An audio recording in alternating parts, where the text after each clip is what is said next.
Following yet another defeat, the Lakers are currently riding a 3-game losing streak and definitely are not looking like the team they were prior to that point.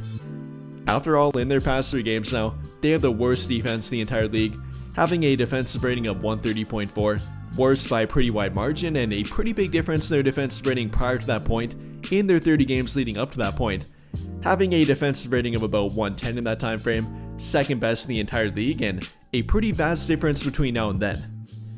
So with all of that being said, is it time to panic? Are the Lakers finished? Is this what their team has become and will continue to be? Well, in my opinion, definitely not, and I don't think there's any reason to believe that, but there definitely are some things they gotta figure out, especially being on defense. And well, then another problem they have to address, so their defense does not get worse, does happen to be the availability of Jordan Goodwin, a pretty big part of their defense and their energy on the court. If you're not aware, he does happen to be playing for a 2-way contract, and his final game of 2-way eligibility does happen to be tomorrow night in Indiana. After that point, he can't play for their team in the regular season nor the postseason without being converted to a standard contract first. So that does happen to be a pretty big priority for them. And while I think we can all agree he should and likely will be converted, probably with them waiving Cam Reddish to make room for him, that might not be the final move they make and not the final one that requires them to waive somebody, potentially waiving Alex Len with Cam Reddish.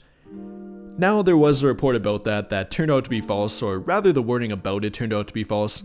Some people saying and citing Jovan Buha confirming that, which is not exactly true. He was speculating that they might go that route and that it would be the obvious route for them to take if they waived 2 different players, which I do happen to agree with. No, it has not officially happened yet, but it might not take too much longer to officially happen. And even apart from waiving Cam Reddish for Jordan Goodwin, which I do think is a lock and would go that route, I think about waiving a second player to address their backup center spot. After all, their current backup center is pretty much Rui Hachimura, or a combination of Hachimura, LeBron, Dorian Finney-Smith, and Jared Vanderbilt, which they have found out does not work for every matchup. Obviously, they have little to no trust in the combination of Alex Len, Christian Koloko, or Trey Jemison, so I would think about giving them a different option. But if they do in fact go that route, waiving 2 different players and then replacing them, what might it look like and who might they sign in favor of them? And well, to begin, the first thing that will happen is them signing Jordan Goodwin, either waiving Cam Reddish or somebody else in favor of him. That will have to happen after their next game in Indiana. Again, he does run out of 2-way eligibility, so they do gotta sign him to a standard contract. And in my opinion, he is more than deserving of it, playing great for their team on both ends of the court, a little bit of up and down offensively, but overall shooting about 40% from beyond the arc, playing great defense, always playing committed defense, and not being a liability offensively like Vanderbilt sometimes can. That's definitely a reason to keep Jordan Goodwin. He can play that defense, give them that energy on defense, while still being a productive offensive player, and pretty much a knockdown corner 3-point shooter. Up until this point, shooting about 50% on corner 3s, and that's absolutely terrific. Combine that with the defense, the great energy every night, and that's made him a mainstay within the rotation. Reddish often trusting him even more than Gabe Vincent, 2 guys that fill a similar role, but Goodwin being slightly better on defense and earning the trust of Reddish while doing it. Again, I think that one's pretty much a no-brainer at this point. Reddish has come to love Jordan Goodwin, he's been a big part of the rotation, and I don't think he'll be going anywhere. Immediately after their game tomorrow night, or today depending on when you're watching, I think they'll waive somebody then sign Jordan Goodwin, which might open up the floodgates for them to make another move thereafter. After all, they do have the ability to waive 3 different players if they want to, and still have enough room under the second apron to sign 3 players after that point.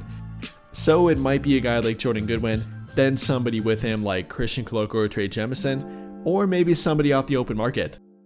And if they would only sign 2 players and not 3 of them, they would have the option to sign not only Jordan Goodwin, but then sign somebody to a 10-day contract before signing them to an official standard contract. And that's the route that I would personally take. First sign Jordan Goodwin, get that done with, we know it'll happen. But then after that point, waive somebody with Cam Reddish, likely being Alex Len, then replace them with a 10-day contract. Kind of auditioning them first, not to replicate the problem that happened with Alex Len, signing him without knowing what you might get from him, and it turning out to be a not so great fit.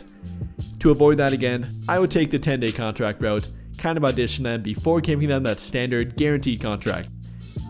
And for the options in front of them, not very many of them, but there do happen to be a few, many of which I have already mentioned, first of which being a guy in their current G League team, therefore kind of knowing their playbook from it, with that being Kyler Kelly.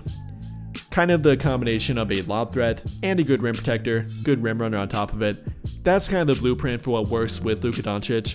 That athletic center that doesn't try to do too much, simply being a vertical threat, a guy that can protect the rim a little bit. That's what Kyler Kelly might be able to give them.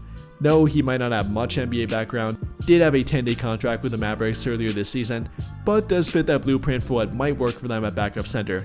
Kind of replicating what Jackson Hayes does for them without the insane athletic ability, as not many big men have that much.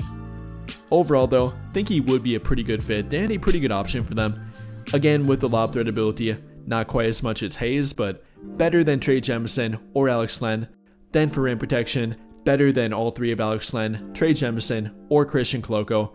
A little bit older than Trey Jemison, Christian Koloko, a little bit more experienced, albeit not quite at the NBA level.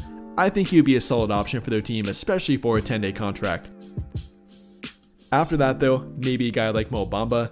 Definitely not my favorite option, but he does have more NBA background than pretty much any other center available. Did happen to have a 10-day contract with the Pelicans not too long ago. They didn't re-sign him, so he is a free agent once again. Does have some familiarity with their team. Not quite this system or this iteration of their team, but did play with LeBron at one point.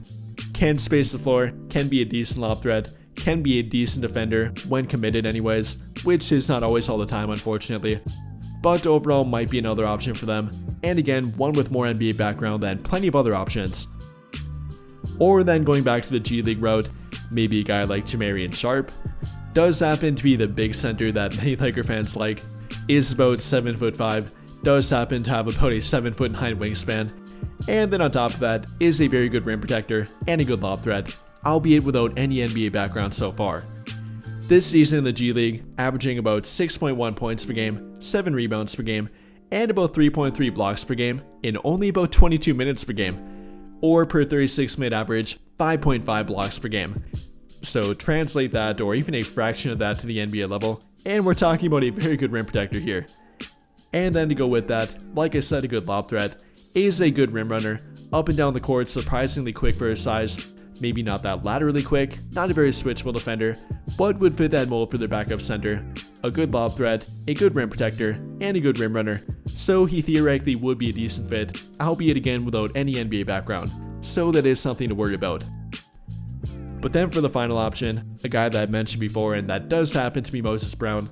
A popular pick among fans, and probably from him being 7'2", that does happen to be the main attraction for whatever reason. Many think that translates to good rim protection and or good defense, but unfortunately does not happen to be the case.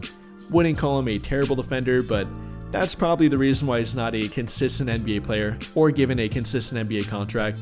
But apart from that, does happen to be an outstanding rebounder, like borderline elite at that, even at the NBA level, grabbing about 15 rebounds per 36 minutes, or right now at the G League level, grabbing 16.1 rebounds in 31 minutes played. So yeah, definitely his best attribute, and something that he is guaranteed to offer a team. But apart from that, is a good lob threat, probably his second best attribute, fairly athletic for his size and always seems to get open around the rim, is a good roller following a pick and roll, which probably would translate to good value with Luka Doncic. So combine that with his good rebounding ability, and there might be some value there for a 10-day contract, and maybe even potentially for their backup center. Now again, definitely not saying that him or any other option I mentioned would be the answer to their problems, quote unquote, whether you're talking about a backup center or simply their defense in general. Wouldn't say that, but I would say that they are better than Alex Len, or probably both Trey Jemison and Christian Koloko. So combine that with signing Jordan Goodwin, and it might be a step in the right direction for their team, or simply to give them another option, which is never a bad thing. But with all of that being said, what do you guys think? What route do you think the Lakers should take with their roster? Should it be waiving both Cam Reddish and or Alex Len to then sign Jordan Goodwin and potentially another player with him, or what route would you take? Let me know your thoughts in the comments down below. But I think that'll pretty much do it for this one, and if you enjoyed the video, then I'll greatly appreciate it if you dropped a like, subscribe to the channel if you have not already, and hit that notification bell to never miss out when I upload a video. But as always, thank you for watching and have a great day or night.